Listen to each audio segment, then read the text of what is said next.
The residents of Lewiston, Maine woke up this morning without a shelter in place order in effect.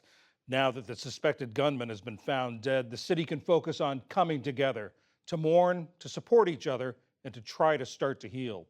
Earlier today, I spoke with Kristen Cloutier, a Maine state lawmaker who represents the area and a former mayor of Lewiston. I asked her how she was feeling the day after the manhunt ended.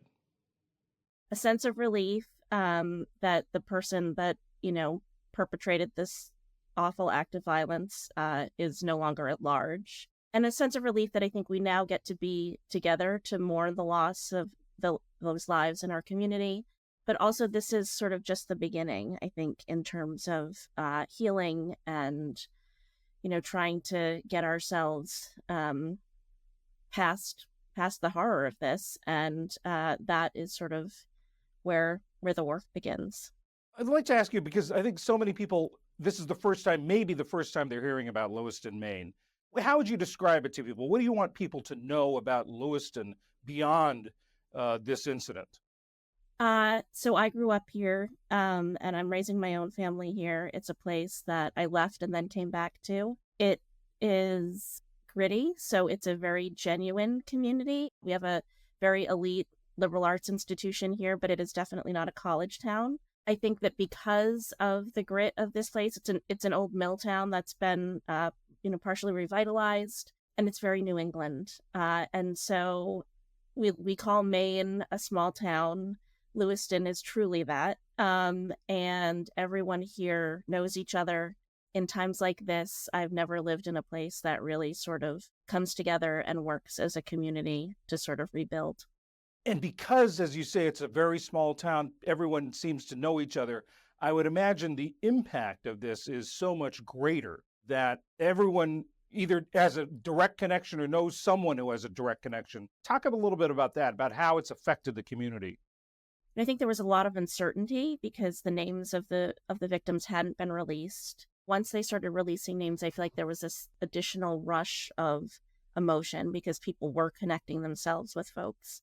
And I think even if you didn't know somebody directly, you did know somebody through like a first or second degree of separation. And so I think that that's been really hard. But I do also think that that is sort of what's going to bring us together around remembering the lives that we've lost and celebrating those lives.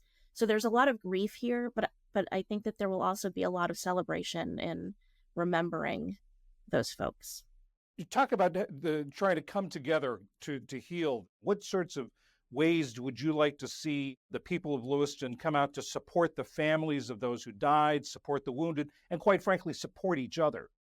Yeah, so there are things that have already been planned. One of those things is Light Up Lewiston. So everyone either puts their Christmas lights out early or turns their porch light on or puts candles in their window to sort of really memorialize those lives that were lost. And then Sunday, tomorrow, there is a big community vigil that's being held locally. One of the other area high schools had Lewiston sort of printed onto their football field. So there's just been this real outpouring of support from other communities, and then just a real effort for us all to sort of come together, be together, and share in our grief and mourn those folks. And you say this is the first step toward healing. How long do you think that process is going to take? A long time. I mean, I think about losing individual family members personally. I mean, the grieving process I feel like is probably lifelong, and so we've got a long road ahead of us, I would say. But do you feel that Lewiston can come back to some semblance of normality that will, you don't want to forget this, but you want to move beyond it, I would imagine. Yeah, I mean, it will be. I think it's really important for us to take the time to reflect and to process everything that's happened. And I think the the reality will be different on the other side of this. But I think that the grit and determination that gives this town a sense of place is exactly what is going to get us through.